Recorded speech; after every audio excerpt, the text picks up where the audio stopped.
नमस्कार साथियों। आज की इस वीडियो लेक्चर में हमने बात किया है जीनस म्यूकर के बारे में, राइजोपस के बारे में, पाइलोबोलस जिसे हेड थ्रोअर फंजाई भी कहते हैं। फिर हमने बात किया है ग्लोमेरोमाइकोटा फाइलम के बारे में, जो कि एम फंजाई अर्बेस्कुलर माइकोराइजल फंजाई है। बात किया हमने फिर एस्कोमाइकोटा के बारे में, और एस्कोमाइकोटा पे चर्चा शुरू हो चुकी है। अब कल की क्लास में हम लोग देखेंगे कैसे ये चीज़ें आगे बढ़ रही हैं। अगर यह क्लास आपको पसंद आ रही है तो please like share and subscribe the channel. Thank you very much. Stay tuned, खूब मेहनत से पढ़ते रहिए। All the best. Everyone, we are now going to talk about the members of phylum Zygomycota, which is the first one genus is Mucor. First genus is Mucor. Heading होगी Mucor।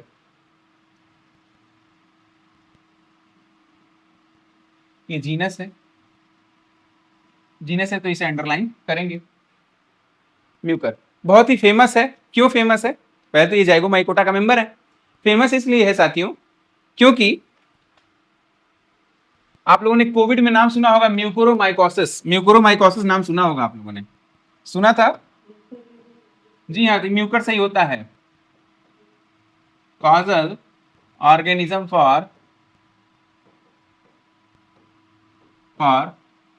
म्यूकोरोमाइकोसिस, mucormycosis, causal organism for mucormycosis. अच्छा, क्या होता था? Ice में हो जाता था या कहीं हो जाता था तो फिर पूरी आई को वो खा जाता था, अंदर अंदर खोखला कर दिया था, अंधा हो जाते थे लोग। देखा था आप लोगों ने कितना भयानक था ये। आइए बात करते हैं इसके बारे में। कॉजल ऑर्गेनिज्म है ये फॉर म्यूकोरोमाइकोसिस, नोट कर लीजिएगा। अच्छा साथियों, इसका जो स्ट्रक्चर होगा कुछ ऐसा दिखाई देगा। नॉर्मल हाइफी है। एक तो इसके हाइफी में कोई सेप्टा नहीं पाया जाएगा, लेकिन जहां से स्पोरेंजियम बनना शुरू होगा, स्पोरेंजियोफोर वहां से बनना शुरू होगा, वहां पर सेप्टा पाया जाएगा। वहां पर सेप्टा पाया जाएगा मतलब मान लीजिए कि यहां से इसको स्पोरेंजियम बनाना है तो यहाँ पर एक सेप्टा डेवलप हो जाएगा और ये ऐसे स्पोरेंजियम आगे की तरफ बढ़ जाएगा। तो ये जो ऊपर की तरफ इरेक्ट निकल रहा है ये है स्पोरेंजियोफोर।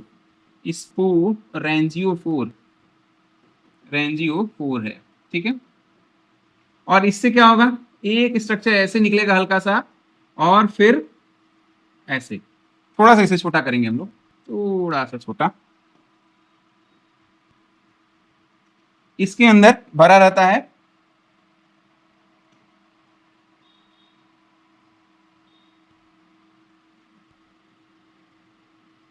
स्पोर्स। इसके अंदर भरे रहते हैं स्पोर्स।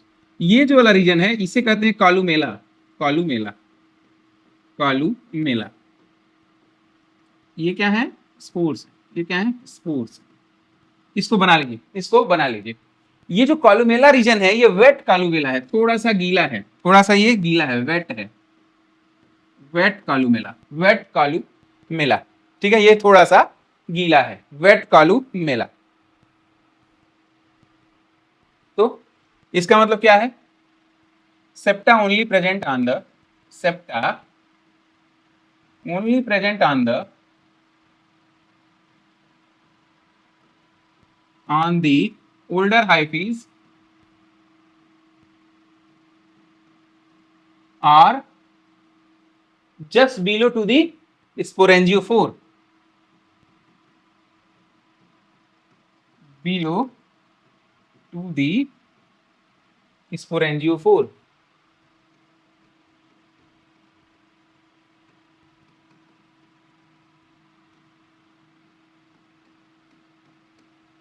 और खास क्या बात होगी इसकी? इसकी खास बात यह है, कई बार म्यूकर जो है, म्यूकर को हम लोग समझ लेते हैं कि ये लेबोरेटरी को इन्फेक्ट करता है, लेबोरेटरी के कल्चर मीडियम को इन्फेक्ट करता है। ऐसा नहीं है, ऐसा नहीं है।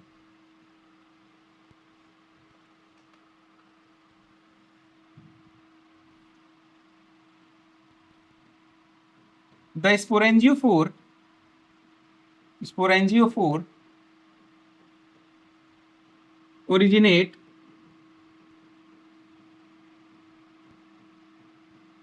vertically from the mycelium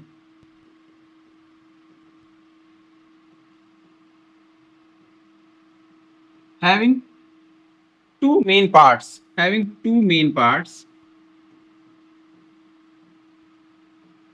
ये जो सैक जैसा स्ट्रक्चर है ये है स्पोरेंजियम, टू मेन पार्ट्स, ठीक। जो इसका स्टाउटर पार्ट है ये तो स्पोरेंजियोफोर है, इसके ऊपर लगा रहता है कॉलुमेला, टू पार्ट्स है, ए कॉलुमेला और बी स्पोरेंजियम। साथियों ये स्पोरेंजियम गीला होता है, वेट होता है, इसकी वजह से क्या होता है, इसके ऊपर चिपक गए रहते हैं क्या, स्पोर्स, जिसकी वजह से जब लिबरेशन होता है तो फोर्सफुली छिटक के इधर उधर भागते नहीं है। ध्यान दीजिएगा, म्यूकर के स्पोर्स वायलेंटली डिस्चार्ज नहीं होते, एयर के द्वारा नहीं जाते हैं, तो किसके द्वारा जाएंगे, इंसेक्ट के द्वारा जाएंगे, इसके द्वारा, इंसेक्ट के द्वारा जाएंगे, ठीक है। नोट करिए, इसको फिगर बना लीजिए। विपन, सीमा, वेलकम, ताली बजा के स्वागत है आपका।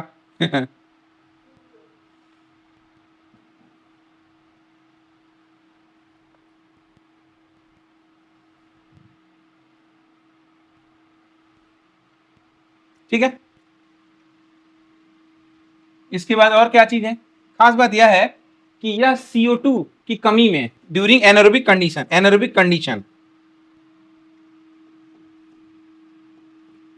ड्यूरिंग एनारोबिक कंडीशन मतलब CO2 के प्रेजेंस में, ड्यूरिंग एनारोबिक कंडीशन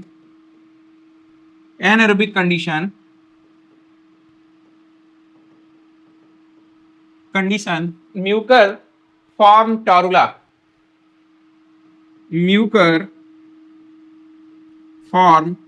टॉरुला। कैसा दिखेगा टारुला, कुछ इस तरह का दिखेगा, कुछ ऐसा दिखता है टारुला, ऐसा दिखेगा टारुला।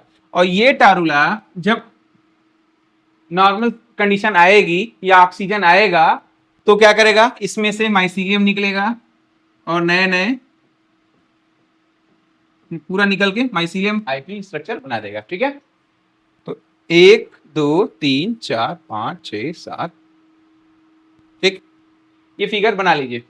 अब आप लोग देर से आए इसलिए थोड़ा 2 मिनट दे रहे हैं, लिख लो फटाफट लिख।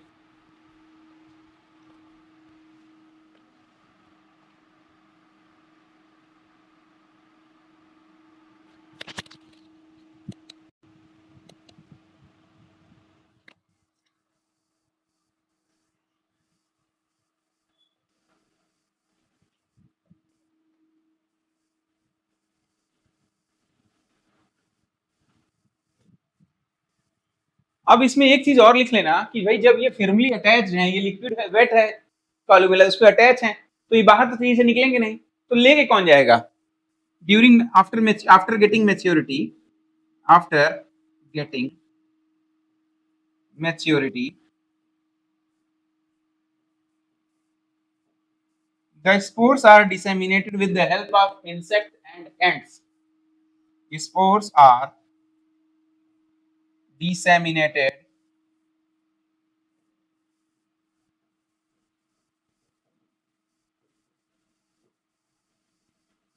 help of insect and ants.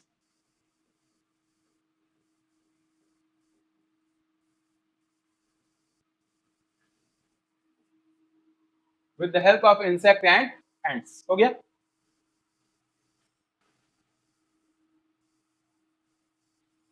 जब यह आसानी से रिलीज नहीं होंगे तो यह लेबोरेटरी के कंटामिनेंट्स तो नहीं हो सकते हैं।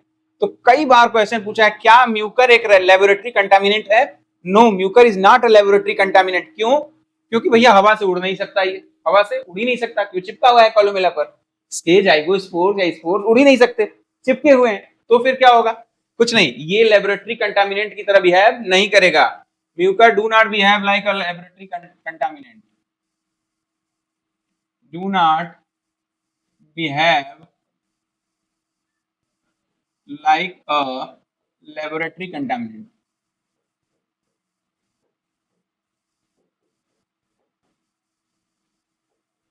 NANT. Do not behave like a laboratory contaminant. हो गया सबका? सीमा, विपन, मनदीपिका जी, ओवैश, सभी लोगों का हो गया। चलिए अब बात करेंगे आगे।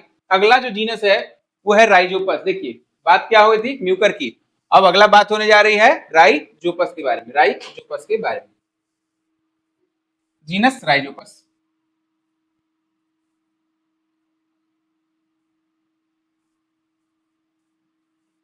जीनस राइजोपस,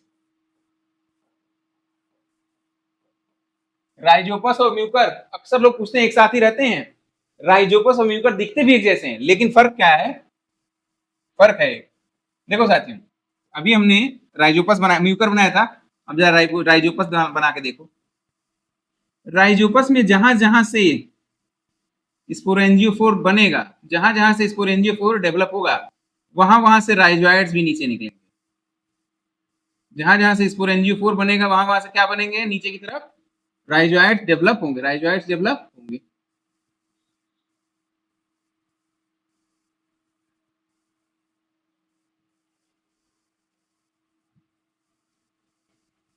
ठीक, इसके अंदर भी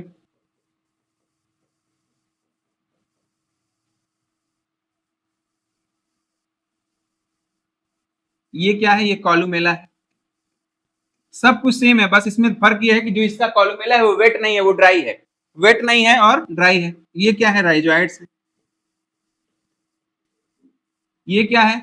स्पोरेंजियोफोर है।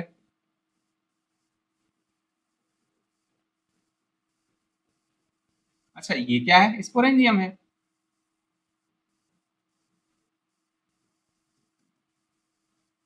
स्पोरेंजियम है। ये क्या है? स्पोर्स लगे हुए हैं इसके अंदर, के अंदर स्पोर्स लगे हुए हैं। बना लो, लिखो।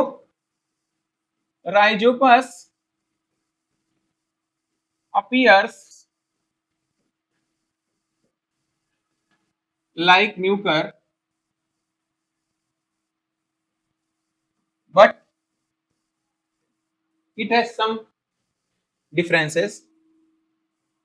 It has, but Rhizopus has some differences. Like क्या डिफरेंस होगा? Like rhizoids appear just beneath to the sporangiophore. Like rhizoids appear just beneath to each sporangiophore.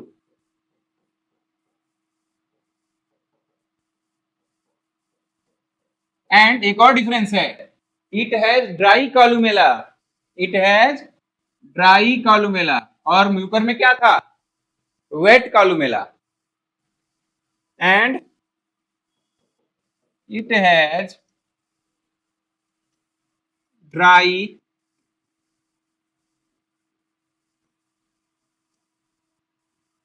Columella. It has dry columella. इसका मतलब इसके जब मैच्योरिटी होगी तो इसके spore क्या होंगे? आसानी से एयर के साथ फैल जाएंगे। एयर के साथ फैल जाएंगे तो क्या होगा? एयर के साथ फैलने से क्या होगा? यह हमेशा हवा में मौजूद रह सकते हैं, तो लेबोरेटरी कंटामिनेंट्स की तरह यूज किए जा सकते हैं। दो फंगस आपको मिलेंगे लेबोरेटरी कंटामिनेंट ग्रुप में, एक तो राइजोपस है, दूसरा एस्परजिलस है। राइजोपस और एस्परजिलस, आज ही एस्परजिलस भी पढ़ेंगे, लेकिन राइजोपस अगर दिया हुआ है लेबोरेटरी कंटामिनेंट ग्रुप में तो आप टिक लगाएंगे राइजोपस को। कभी भी राइजोपस और एस्परजिलस लेबोरेटरी कंटामिनेंट के रूप में ऑप्शन में एक साथ नहीं देंगे। अगर देंगे तो ए और बी दोनों सही हो जाएगा। ठीक है।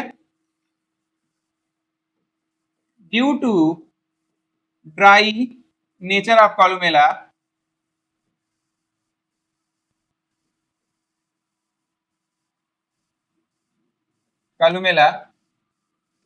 the spores can easily released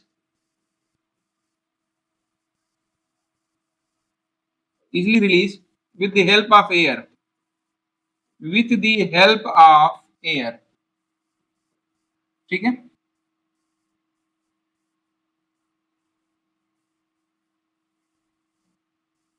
with the help of air। अच्छा और क्या खास बात है with the help of air? Hence hence Rhizopus act as a laboratory contaminant, act as a laboratory contaminant, ठीक है, act as a laboratory contaminant.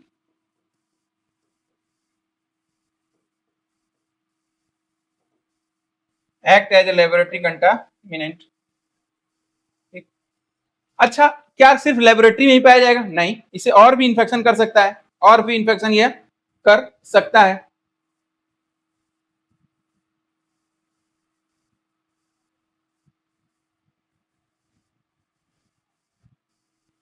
Rhizopus की दो वेराइटीज और भी हैं. एक है राइजोपस स्टोलोनिफर,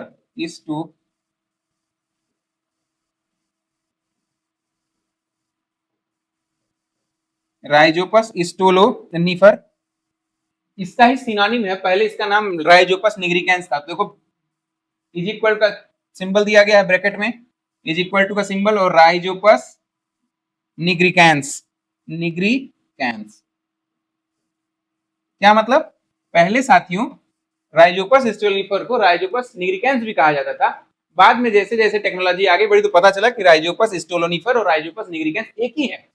तो जो स्टोलोनिफर था जो पहले दिया जाता है उसको वरीयता दी गई और उसे कहा गया कि चलो भाई स्टोलोनिफर ही नाम उसका रखा जाएगा. तो ये डबल जो इक्वल टू का है, यह सिंबल है सिनोनिम का, यह सिंबल है सिनोनिम का. ये क्या है? Act as a facultative parasite, facultative parasite on vegetables and fruits, on vegetable and fruits.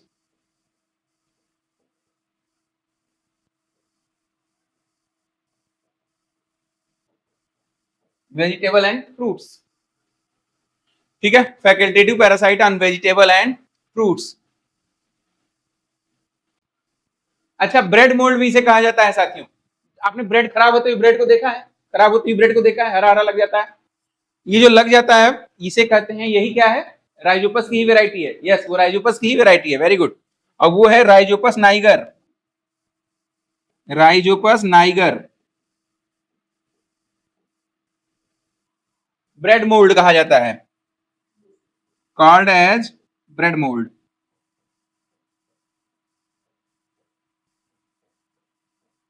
Called as bread mould, MOULD, bread mould कहा जाता है. Now we are going to talk about pilobolus.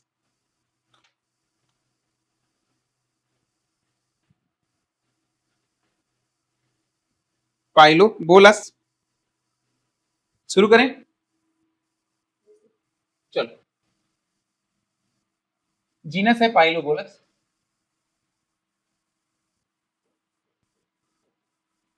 पाइलोबोलस, पाइलोबोलस,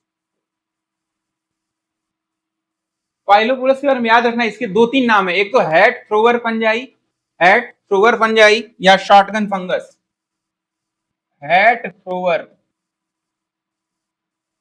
hat thrower fungi और shotgun fungus. Shotgun fungus कितना प्यारा नाम है ना, ऐसा लग रहा है कि बंदूक चला देगा. हैट थ्रोवर फंजाई या शॉटगन फंगस. ऐसा क्या करता है भाई? ऐसा क्या करेगा? सुनो, थोड़ा धैर्य रखो.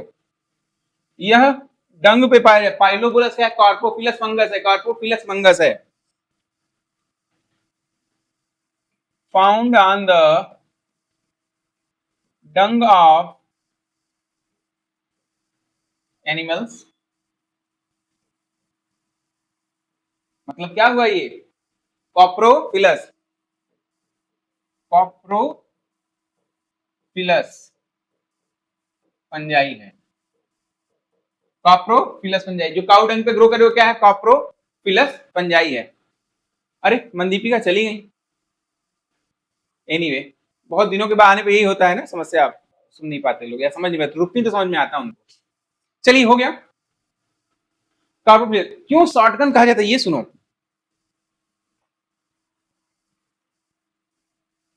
इसका एक स्ट्रक्चर बनाओ।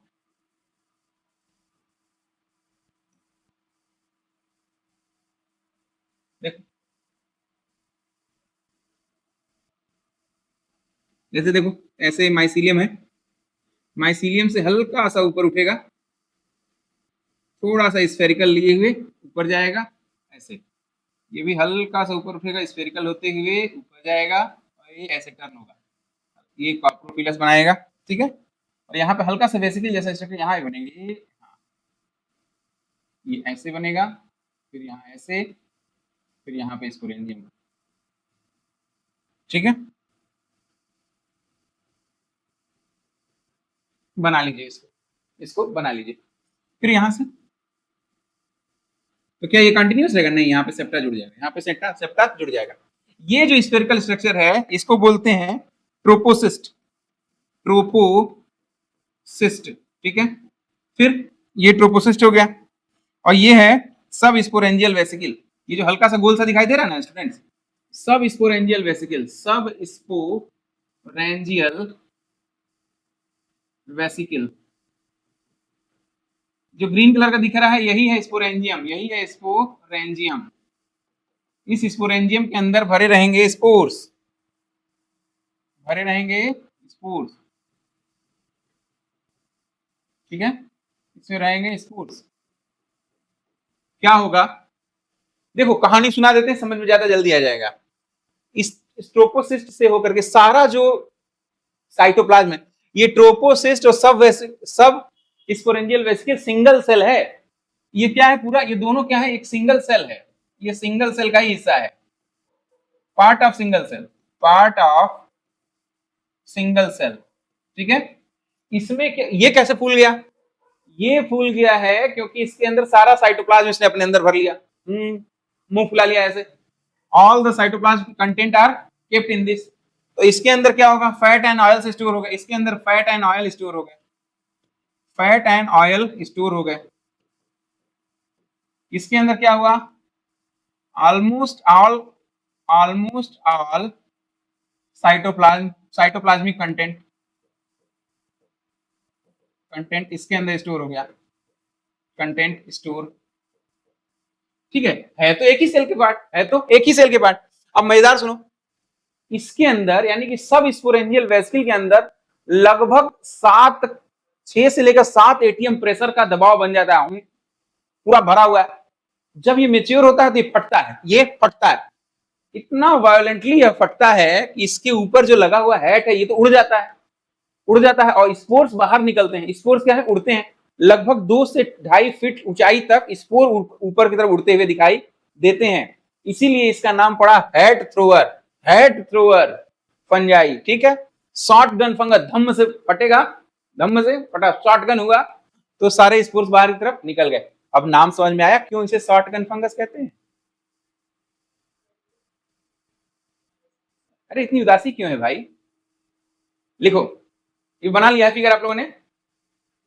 चलो बनाओ बनाओ बनाओ, फटाफट बनाते रहो।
सभी लोगों का हो गया।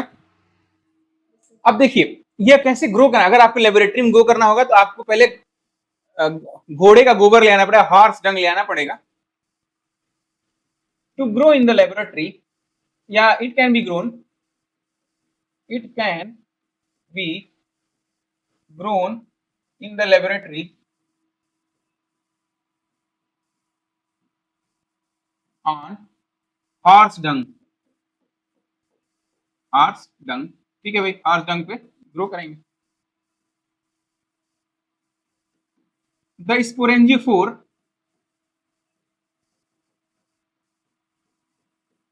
has two parts,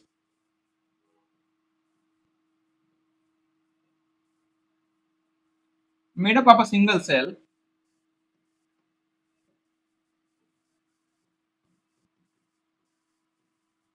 made up of a single cell, has two parts made up of a single cell। अच्छा, made up of a single cell, क्या क्या भैया, कौन कौन सा, एक होगा ट्रोपोसिस्ट, वन ए है ट्रोपोसिस्ट, ट्रोपोसिस्ट, ठीक है, इसी में लगेगा, ऐसे कर लो, which contain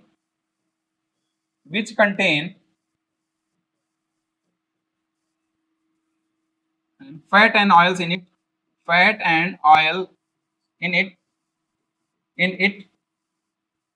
and their cell wall। जो ट्रोपोसिस्ट की सेल वॉल होती है, जो ट्रोपोसिस्ट की सेल वॉल होती है साथियों,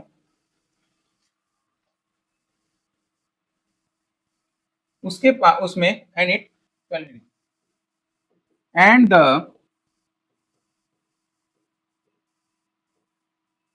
cell wall of trophocyst is orange in color, orange in color, orange in color, क्यों, because of the presence of carotene, of the presence of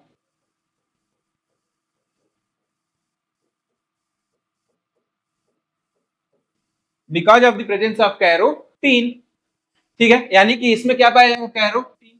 अच्छा मान लो ये उगा हुआ है काउ डंग पे या किसी भी डंग, हॉर्स डंग पे उगा हुआ है, अब कोई जानवर आके इसे खा जाए तो क्या होगा, खा जाएगा तो उसके इंटेस्टाइन में जाके ये बर्स्ट होगा, इसके इंटेस्टाइन में जाके ये बर्स्ट होगा। जब वो इंटेस्टाइन में बर्स्ट होगा तो वहां पर क्या है, क्या है, एनएरोबिक कंडीशन है, क्या है, एनएरोबिक कंडीशन है। लिखो पहले, बी पोर्शन लिखो फिर कहानी आगे बताता हूं। ट्रोपोसिस्ट सिंगल सेल दो पार्ट होते हैं, जो दूसरा पार्ट है वो क्या है, सब स्पोरेंजियल वेसिकल, सब sporangial vesicle which contains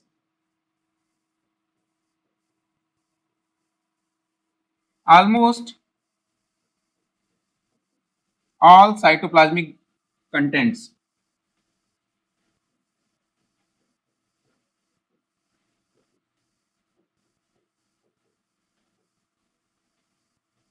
ingredients कर लो,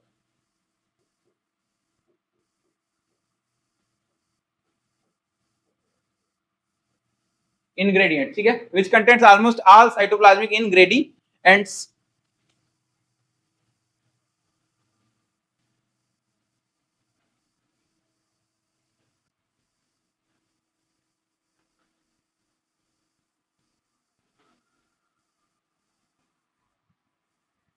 यहां तक हो गया। जो क्वेश्चन कैसे कैसे पूछे जाएंगे, पूछे जाएंगे डंग पे कार्पोफिलस फंगस कौन सा है, पाइलोबलस, कई बार पूछा गया है। इसके स्ट्रक्चर के बारे में पूछ सकता है, यह भी पूछ सकता है शॉटगन फंगस किसे कहा जाता है, पाइलोबुलस को कहा जाता है। हेड थ्रोअर फंजाई पाइलोबुलस को कहा जाता है, ठीक। हाँ, अब एक कहानी और कि मान लो इसको कोई ये डंग पे उग रहा हो और इसको कोई घप से खा जाए, कोई जानवर आए और खा जाए, फिर क्या होगा, कुछ नहीं, आइए बताते हैं कहानी। हो गया, सभी लोगों का हो गया, हो गया है, ठीक है, चलिए आगे देखिए। व्हेन, इसी में आगे लिखना है, when any animal eat the dung having pilobolus in it, अब ये क्या होगा, अंदर जाके ब्रस्ट करेंगे। The sporangium, the sporangiophore, sporangiophore burst inside the intestine of the animal। अब इससे क्या होगा, जो स्पोर्स रिलीज होंगे उन स्पोर्स को उस एनिमल के अंदर, एक एनिमल के अंदर एनारोबिक कंडीशन है और वहां पे पहले से ही कुछ फीकल मैटर है, एक उनको ये समझो कि एक उनको ताकत मिल जाती है जिसे कहते हैं कार्पोजन, कार्पोजन या सिड्रोफोर मिलता है, जिसकी वजह से वो वही उनके पेट के अंदर ही जर्मिनेट करना शुरू कर देंगे। Intestine of the animal where the spores gets coprogen, also known as siderophore,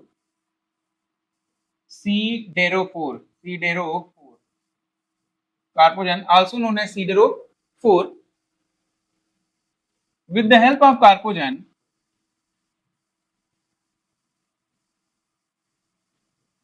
with the help of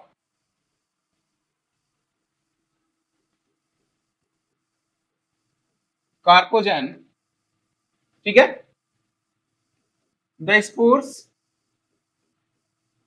start germinate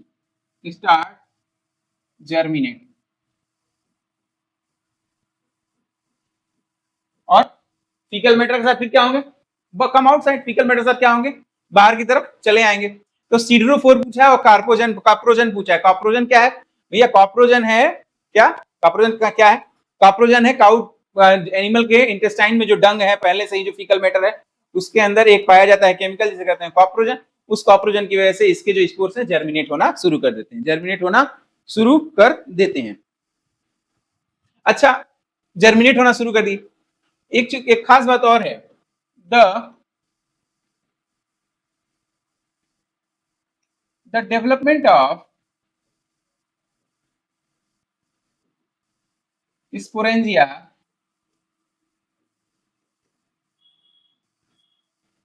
required night या dark period,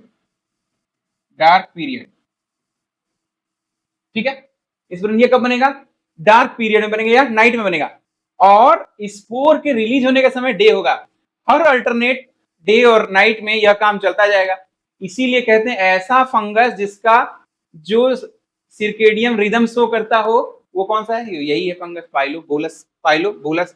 the development of is required dark period while the release of spores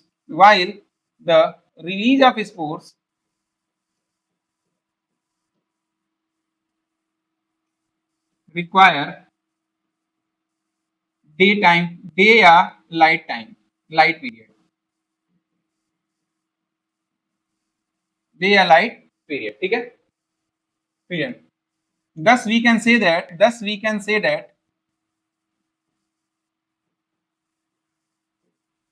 पाइलोबोलस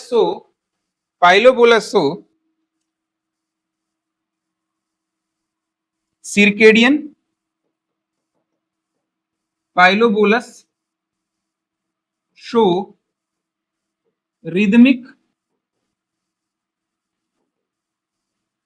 growth या circadian growth,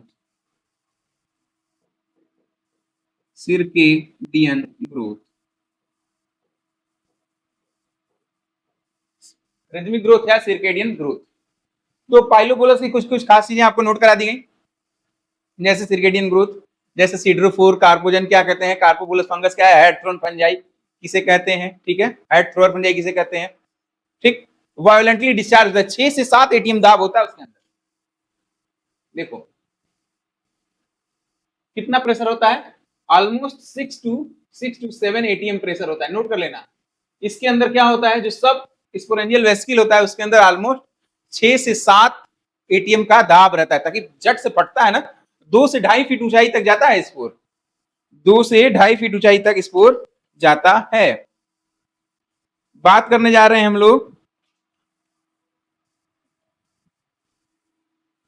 हो गया बेटा सबका? चलिए अब हम Zygomycota के दो सब फाइलम्स के बारे में पढ़ने जाएंगे। जो पहला सब फाइलम है, सब फाइलम इंटोमोप्थोरेल्स। इंटोमोप्थोरेल्स जैसा नाम समझ में आ रहा है कि क्या है? इंटोमो का मतलब इंसेक्ट्स पे पाए जाने वाला है। ये हो चुका है, जीनस पाइलोबोलस तक हो चुका है। अब हम बात करने जा रहे हैं सब फाइलम इंटोमोप्थोरेल्स। इंटोमोप्थोरेल्स आइए सब फाइलम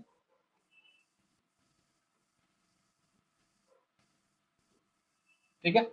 इंटोमो, इंटोमो PHPHORALES इंटोमोप्थोरेल्स ठीक है।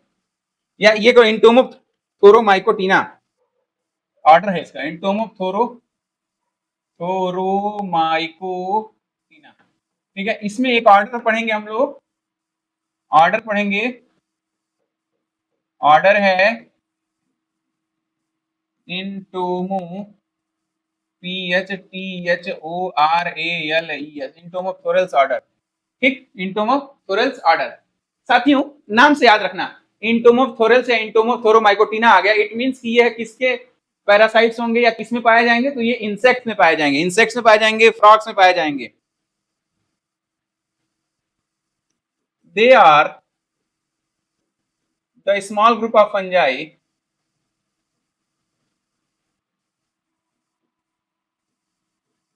they are the small group of fungi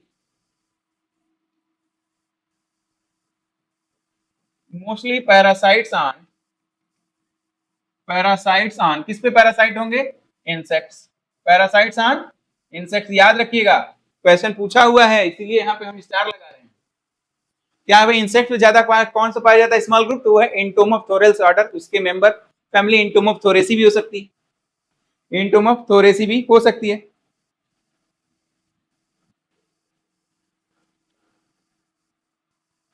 कुछ के नाम लिखवाएंगे और लिखवाएंगे कि वो किस पर पाए जाते हैं, कुछ पे नाम लिखवाएंगे।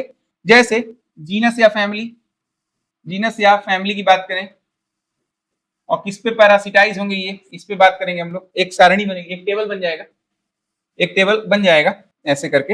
हैबिटाट या कैरेक्टरिस्टिक्स किस पे पाए जाएंगे, मतलब हैबिटाट किस पे हैबिट करेंगे। जो पहला लिख लेंगे वो ब्लास्टोक्लेडियला या बेसिडियोबोलस, सॉरी बेसिडियोबोलस, बेसिडियोबोलस, बेसिडियोबोलस। हाँ बेटा बेसिडियोबोलस किस में पाया जाएगा? ये फ्रॉग में देखने को मिला है और फिश पे। इनहेबिट ऑन या parasitize on frog and fish, parasitize on frog and fish. They are also infectious for mammals, infectious for mammals, infectious for mammals, infectious for mammals, parasitize on frog and fish, they also infectious for mammals। जैसे अगर इसी की एक बिरादरी है, एक species आ जाएगी बेसिडियोबोलस, बेसिडियोबोलस रैनेरम, ये जो है यह छोटे बच्चों को इन्फेक्ट करता है, उनके लंग्स को।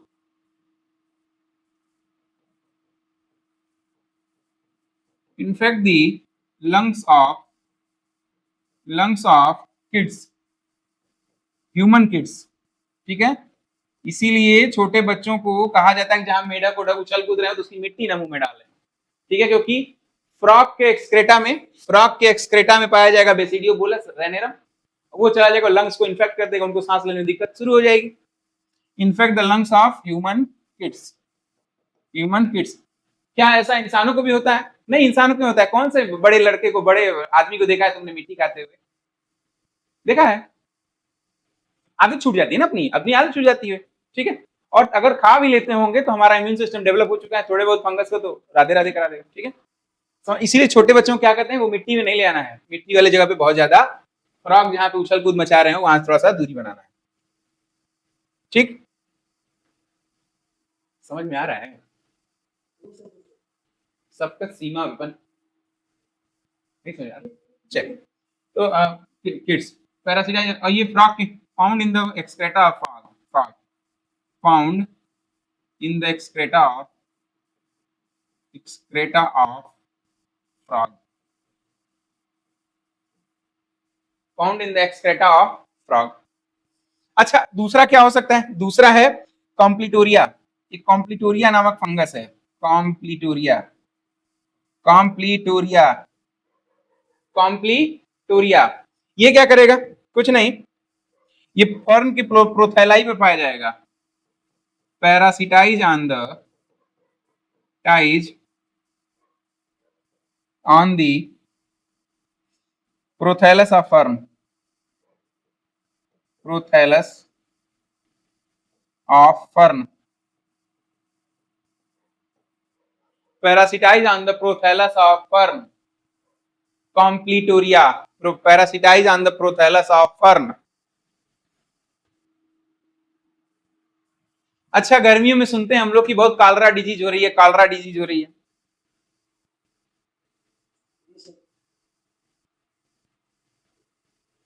साथियों, गर्मियों में हम लोग सुनते हैं कि कालरा डिजीज हो रही है, मक्खी मच्छर खूब पनप रहे हैं और मक्खियों में बैठे हुए खाने को ना खाएं।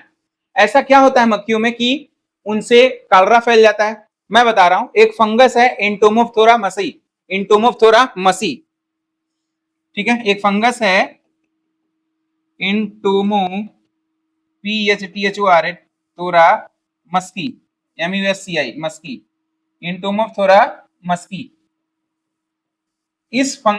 ये फंगस जो एंटोमोफ्थोरा मस्की फंगस है, या एंटोमोफ्थोरा मस्की फंगस पहले तो पैरासिटाइज करेगा, यानी इन्फेक्ट करेगा मक्खी को।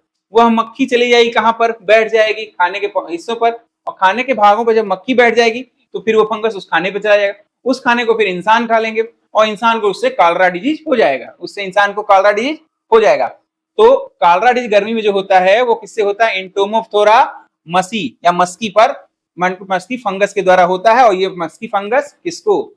फ्लाइज को, हाउस फ्लाइज को इन्फेक्ट कर देती है। नोट कर लो।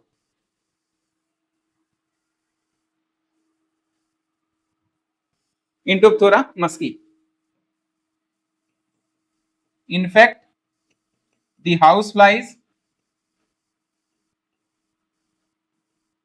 इन्फेक्ट द हाउस फ्लाइज, ठीक है,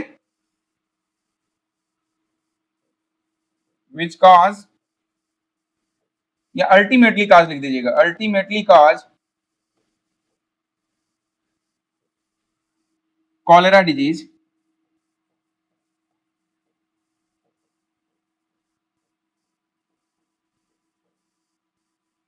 अल्टीमेटली कॉज कॉलरा डिजीज, बस इतना ही।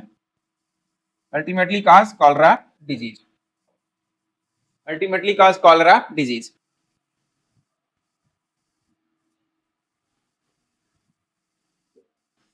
क्लियर है students? Ultimately cause cholera disease. अच्छा, एंटोमोफ्थोरा हो गया। अब एक इसका सब फाइलम है किक्सेलोमाइकोटिना। और हमने क्या अभी तक पढ़ा?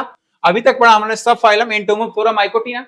एक और सब फाइलम है किसका? किसका? जाइगो, जाइगो माइकोट, जाइगो माइकोटा का सब फाइलम, जाइगो माइकोटा का सब फाइलम किक्सेलोमाइकोटिना। उससे दो ही क्वेश्चन बहुत अच्छे बनते हैं। पहला KHD क्लैड, KHD क्लैड क्या चीज होता है ये बताऊंगा। तो अब सब फाइलम लिखेंगे हम लोग किक्सेलोमाइकोटिना, सब फाइलम किक्सेलोमाइकोटिना, सब फाइलम किक्सेलो, सब फाइलम किक्सेलो, किक्सेलो XELLO, सॉरी, किक्सेलो KICKXELLO माइकोटिना, किक्सेलो माइकोटिना, किक्सेलो माइकोटिना। क्या इसमें याद रखने की चीज है? इसमें याद रखने की चीज है कि इसमें 3 ऑर्डर्स पाए जाते हैं। On the basis of the study of RPB1, RPB1 क्या है? RNA polymerase B1,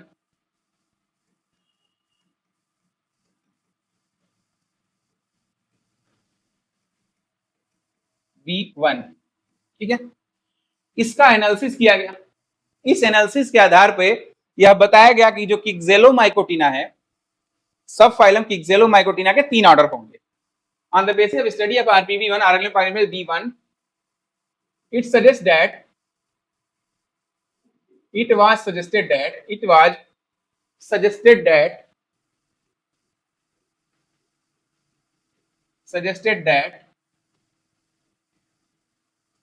there must be 3 orders in the subphylum Kixellomycotina. In the subphylum Kixellomycotina,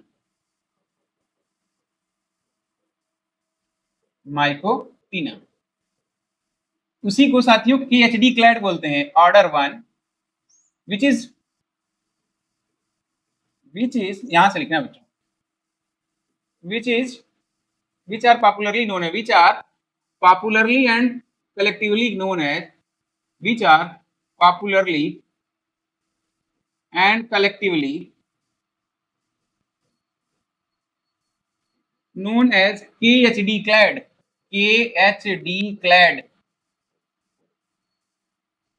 popularly known as KHD clad, ठीक है। which are popularly known as KHD clad, क्या है देखो, इस K का मतलब क्या हुआ, ऑर्डर 1 है ये, ऑर्डर 1। K का मतलब होता है किक्सेलेल्स, किक्सेलेल्स, किक्सेलेल्स। ऑर्डर 2 है ये हार्पेलेल्स,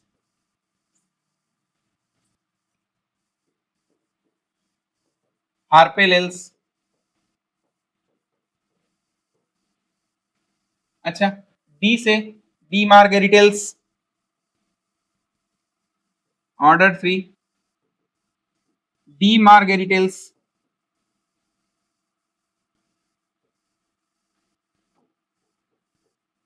डी मार्गेरिटेल्स।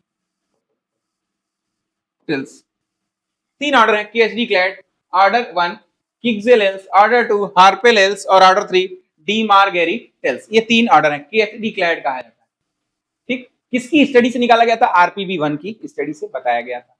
इसकी और क्या खासियत, एक ही और खासियत है, इन तीनों का जो सेप्टा है उसका सेप्टा एक विशेष तरह का सेप्टा होता है। all the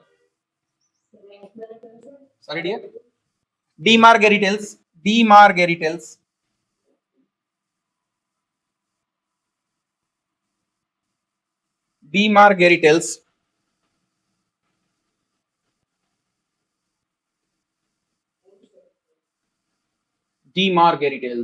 ठीक है।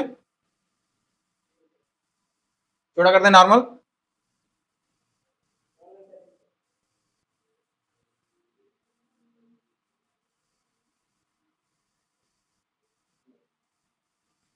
अरे भाई छोटा हो जाता, छोटा होता है तो इतना छोटा हो जाता है, बड़ा होता है तो बहुत ही बड़ा हो जाता है।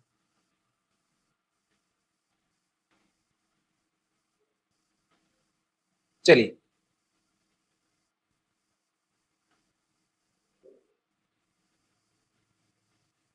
चलिए,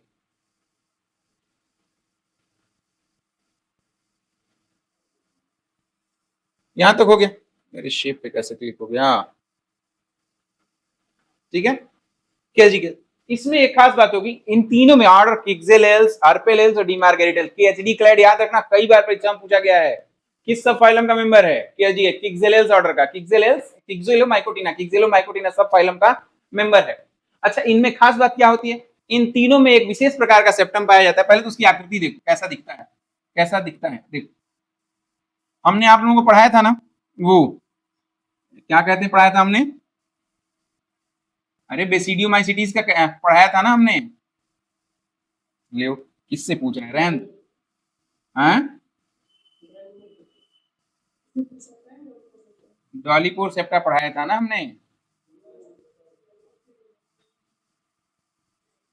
दिख जरूर है डॉलीपोर, लेकिन डॉलीपोर नहीं होगा, अभी बना रहा हूं तो देखना कैसे अलग हो जाएगा, अचानक से ये अलग हो जाएगा।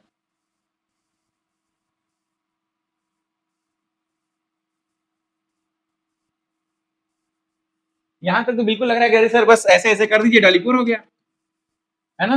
ना ऐसे होने नहीं देंगे हम लोग, चेंज हो जा रहा है, यहीं यहीं से चेंज हो रहा है ये।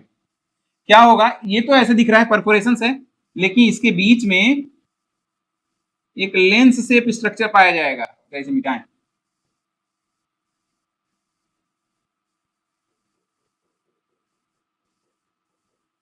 ठीक है, अब ये डिफरेंट हुआ कि नहीं हुआ।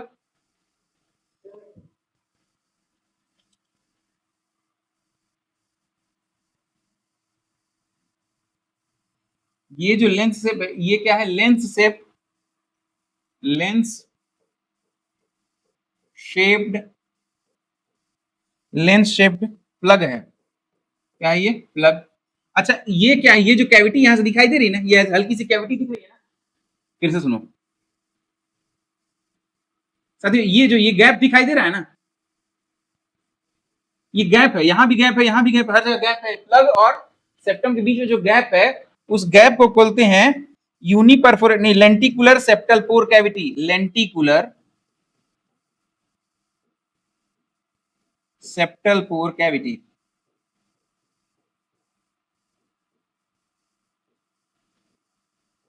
लेंटिकुलर सेप्टल पोर कैप, सेप्टल पोर कैविटी। इस फिगर को बनाइए पहले, इस फिगर को बनाइए।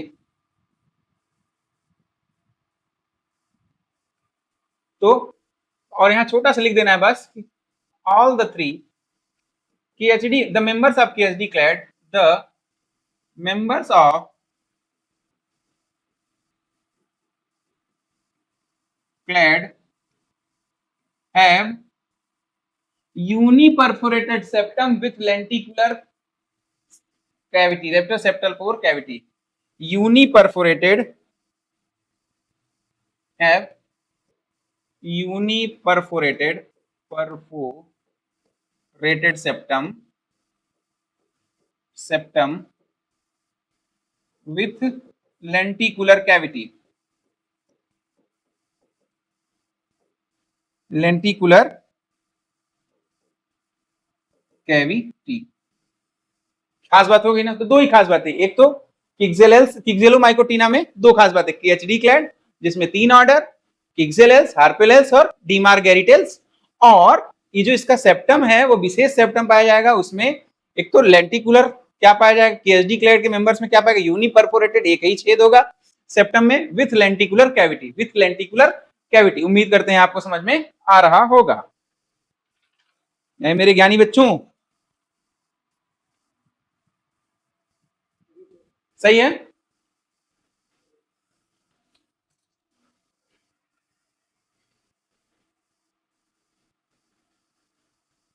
आगे की कथा बताने के लिए हम हाजिर हैं, आगे कथा शुरू करें।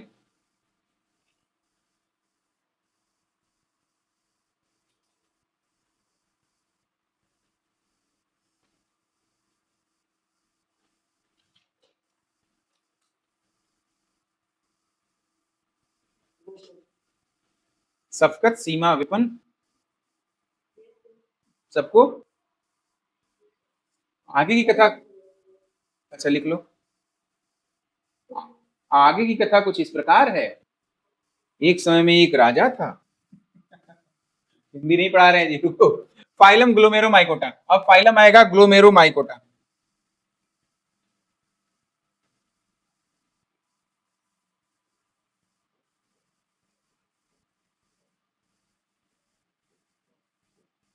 इस फाइलम से एक ही बढ़िया क्वेश्चन पूछा जाता है, वह यह है कि वैस्कुलर अर्बस्कुलर माइकोराइजा इसी ग्रुप में, इसी फाइलम में पाए जाते हैं। The members of this group या this phylum, the members of this phylum are also known as AM fungi, AM fungi,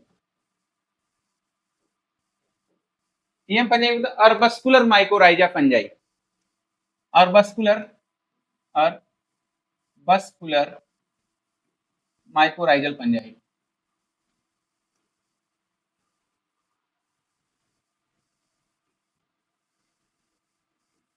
अब अगर ये वैस्कुलर प्लांट में पाया जाएगा तो वैम हो जाएगा, वैस्कुलर और वैस्कुलर माइकोराइजल फंजाई। लेकिन अगर सामान्यतः फंजाई पाया जा रहा है, प्लांट में पाया जा रहा है, तो उसे कहेंगे कि ये क्या है, एएम फंजाई कहेंगे। इसे क्या कहेंगे, एएम फंजाई कहेंगे। अब साथियों दे शो ऑब्लिगेट सिम्बायोसिस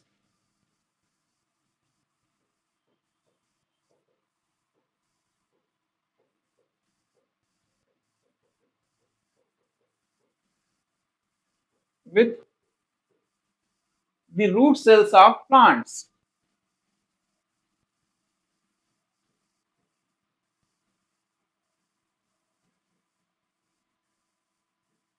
अब शब्द आ गया है ऑब्लिगेट सिम्बायोसिस। सिम्बायोसिस का मतलब कि दोनों को लाभ हो रहा है, दोनों साथ साथ रह रहे हैं। सिम्बायोसिस मतलब दोनों दोनों साथ साथ रह रहे हैं। और ऑब्लिगेट का मतलब कि अलग अलग करेंगे तो वो मर जाएंगे, अलग अलग करोगे तो वो मर जाएंगे। कैसा स्ट्रक्चर होगा, कैसे ही ऑब्लिगेट सिम्बायोसिस करेंगे, देखो सपोज कर लो एक ट्री है, ये क्या है, ये एक ट्री है, इसकी बहुत सारी जड़ें हैं, गहराई तक गई हुई।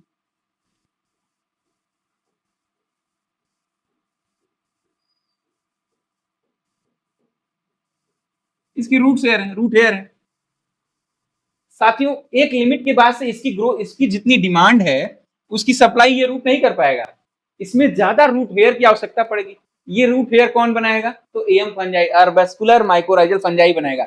The fungi which is associated with roots of the higher plant is known as mycorrhiza, is known as mycorrhiza. और अर्बस्कुलर का मतलब रूट से एसोसिएटेड है, अर्बस्कुलर का मतलब रूट से एसोसिएटेड है। वास्तव में करेगा क्या, देख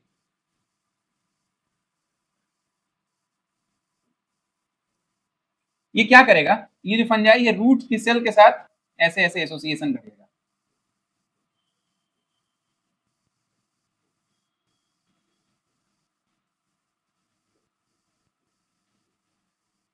दिखाई दे रहा है सबको, तो ये जो ब्लू कलर से दिखाई दे रहा है ये अर्बस्कुलर माइकोराइजा है। अर्बस्कुलर एम फंजाई, माइकोराइजल फंजाई। जरा हम जूम करके दिखाएं इस हिस्से को, अगर हम जूम करके दिखाएं साथियों, मान लो ये एक हिस्सा है, इसको हम जरा जूम करके दिखाते हैं कैसे ये रूट की सेल्स में एसोसिएटेड है। तो आप ये देखो ग्रीन कलर की रूट में देखो,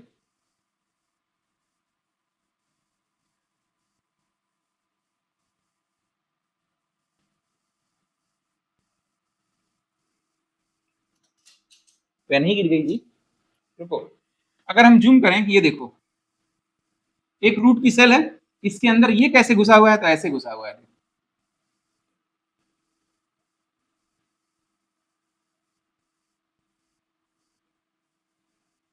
ऐसे इसकी सेल के अंदर घुसा हुआ है, ऐसे इसकी सेल के अंदर घुसा हुआ है।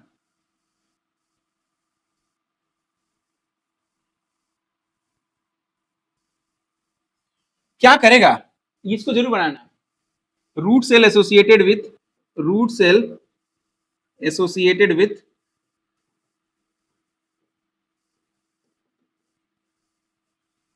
M fungi, root cell associated with M fungi. क्या करेगा, क्या क्या फायदा है इसको, एम फंजाई को, एम फंजाई को न्यूट्रिशन मिल जा रहा है, बना बनाया खाना मिल जा रहा है फंजाई को। इसको क्या मिलेगा, प्लांट को क्या है, प्लांट का एब्जॉर्प्शन का सरफेस एरिया इंक्रीज कर गया। Fungi gets nutrition,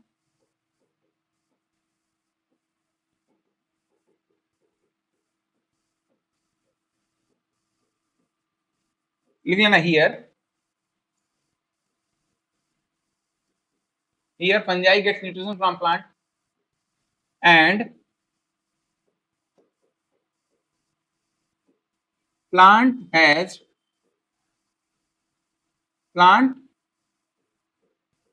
higher surface area of absorption, higher surface area of absorption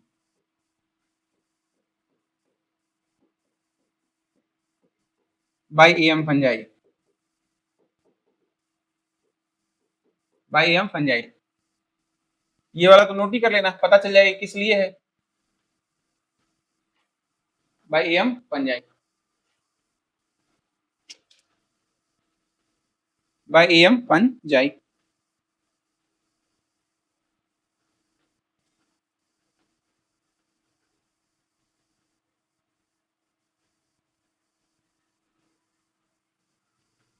ये क्लियर हुआ? अगर ये वैस्कुलर प्लांट के साथ है तो क्या कहा जाएगा? अगर ये वैस्कुलर प्लांट के साथ पाया जा रहा है तो इसे क्या कहेंगे? Vascular arbuscular vascular arbuscular mycorrhizal fungi. ये क्लियर है? अच्छा हाँ, एक क्वेश्चन और पूछा गया है, किस ईयर में तो नहीं पता, ये जो ग्लोमेरोमाइकोटा का मेंबर है, ग्लोमेरोमाइकोटा के मेंबर्स केवल एसेक्सुअली रिप्रोड्यूस करते हैं, केवल एसेक्सुअली रिप्रोड्यूस करते हैं। यहीं पे आगे पॉइंट लगा के लिखेंगे। ये बना लिया फिगर आप लोगों ने? सब कुछ कर लिया? चलिए आगे लिख लीजिए।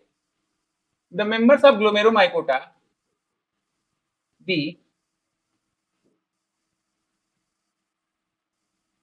the members of glomeromycota reproduce only by asexual reproduction या only asexually reproduce? only asexually reproduce। अच्छा, इसका क्या मतलब? only asexually reproduce by glomerospores, glomerospores by glomerospores, glomerospores by glomerospores। अच्छा, ये ग्लोमेरो जो स्पोर्स हैं, इसको ग्लोमस भी कहा जाता है साथियों। ये जो ग्लोमेरोस्पोर्स हैं, they are also known as glomus, GLOMUS। और ये ग्लोमस पूछा है क्वेश्चन, ग्लोमस पूछा है क्वेश्चन, इसीलिए ये आपको समझ में आ रहा होगा। ग्लोमस इसमें पूछा है, इससे ज्यादा इसमें पढ़ने की आवश्यकता नहीं है। अब हम लोग बात करने जा रहे हैं फाइलम एस्कोमाइसिटीज या एस्कोमाइकोटा के बारे में, फाइलम एस्कोमाइकोटा के बारे में। ठीक है, हेडिंग लिखे फाइलम एस्कोमाइकोटा।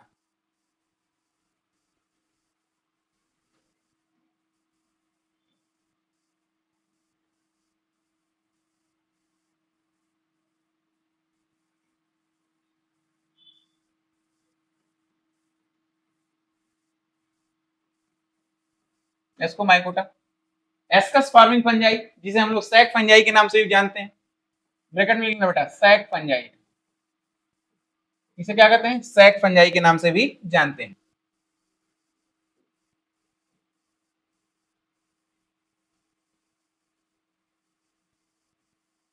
इसे हम लोग सैक फंजाई के नाम से भी जानते हैं। आइए लिखिए,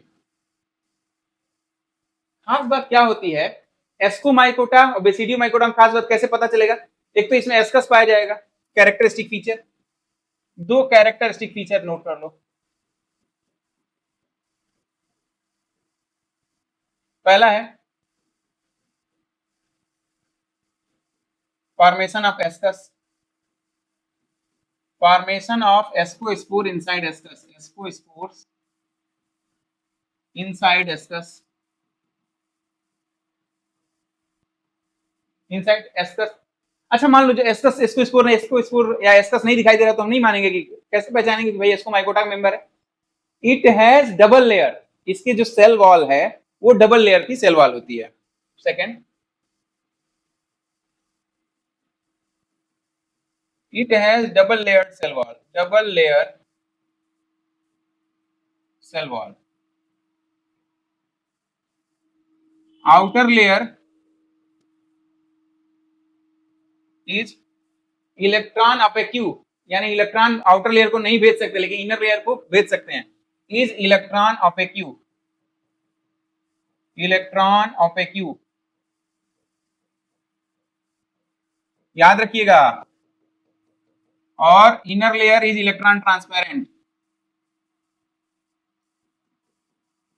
inner layer is electron transparent.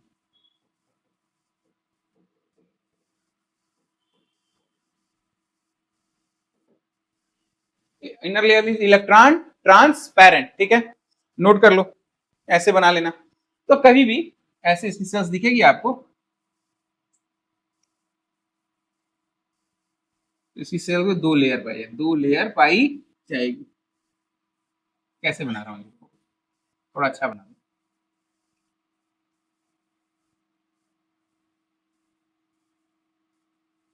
सुंदर बनाने चलो तो बनेगा ही नहीं कभी कभी। अब लो बन गया।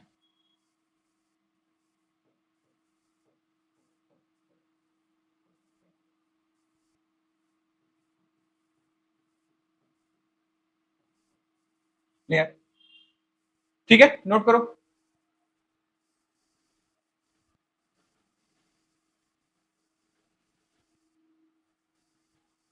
यह जो फाइलम है साथियों, यह जो फाइलम है वह फंजाई का सबसे लार्जेस्ट फाइलम है।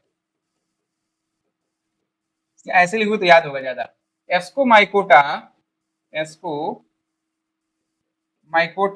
Is the largest phylum, largest phylum of fungi, kingdom fungi या fungi, largest phylum of fungi, largest phylum of fungi. अब इनकी जो माइसीलियम है साथियों, इनका जो माइसीलियम है उसके पास सिंपल सेप्टा पाया जाता है। सेप्टा सिंपल ही नहीं, उसमें पोर पाया जाएगा तो सिंपल पोर पाया जाएगा, जबकि बेसिडियम माइकोटम कैसा पाया जाएगा, डॉलीपोर। यस, बेसिडियम माइकोटा में dolipore septa. In ascomycota, in ascomycota the mycelium या हाइफी है, हाइफी है simple perforated seam, simple perforated seam, वो है सेप्टम, परफोरेटेड सेप्टम। ठीक, बना भी लेना।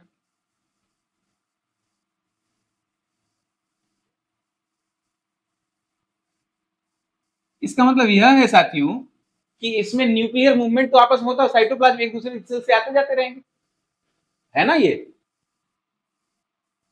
है क्या, सिंपल परफोरेशन।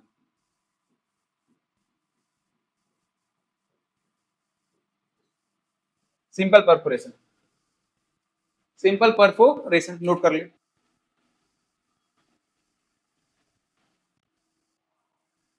फिर मान लो कभी रोकना होगा तो क्या किया जाएगा, मान लो ये छेद है, इसको रोकना होगा तो क्या किया जाएगा, रोकने के लिए to check the flow,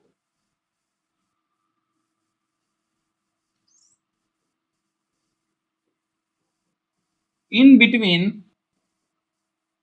the adjacent cells of mycelium, there are two process। एक तो इसमें वोरोनिन बॉडी पाया जाएगा, there are two mechanisms या there are two things present, two things present। पहला पहला होगा वोरोनिन बॉडीज, वोरोनिन बॉडीज यहां पे पील कर दिया जाएगा, यहां पे क्या क्या वोरोनिन बॉडीज को पील कर दिया जाएगा, वोरोनिन बॉडीज। और दूसरा क्या होगा, पुली व्हील स्ट्रक्चर्स, पुली व्हील स्ट्रक्चर्स, पुली व्हील स्ट्रक्चर्स, स्ट्रक्चर। साथियों ये जो वोरोनिन बॉडीज हैं ये क्या होंगे, प्रोटीनेशियस इन नेचर होंगे, they are proteinaceous in nature,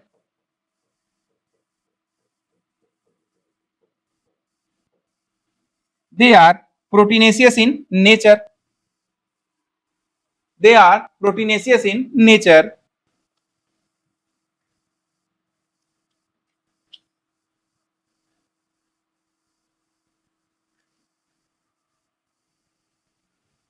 अच्छा, पुली व्हील स्ट्रक्चर क्या है, पुली व्हील स्ट्रक्चर को हम लोग क्या कहते हैं, पुली व्हील स्ट्रक्चर को हम लोग कहते हैं कि ये सेप्टल पोर का, also known as septal pore complex, also known as septal pore complex.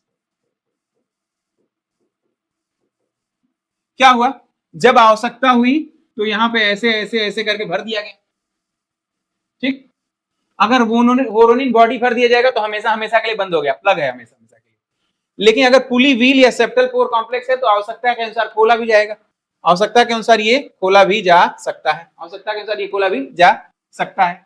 तो स्ट्रक्चर का इसका नाम है क्या, septal pore complex. Septal pore complex क्या, पुली व्हील स्ट्रक्चर या also known as septal pore complex. तो बस ये दो चीज ध्यान देनी है कि जो पोर है वो सिंपल पोर है, लेकिन कभी कभी रोकना भी तो होगा, ऐसा नहीं हमेशा दरवाजा खुला ही रहेगा। रोकने के लिए क्या होगा, दो तरह की चीजें पाई जाती है, एक है वोरोनिन बॉडीज और दूसरा है सेप्टल पोर कॉम्प्लेक्स या पुली wheel structure. Septal pore complex या पुली व्हील स्ट्रक्चर, ये दो चीजें इसमें पाई जाती हैं। अच्छा, वोरोनिन बॉडी कैसी बनी होती है, तो यार proteinaceous, they are proteinaceous in nature होती हैं।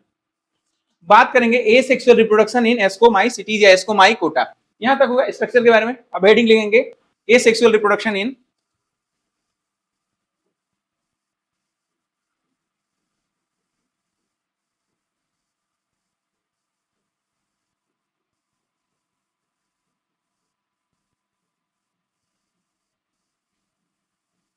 Ascomycota, asexual reproduction Ascomycota. लेकिन इसे हम लोग पढ़ेंगे कल, आज के लिए बस इतना ही। ठीक, किसी को कोई क्वेश्चन पूछना हो, नाउ क्वेश्चंस आर वेलकम।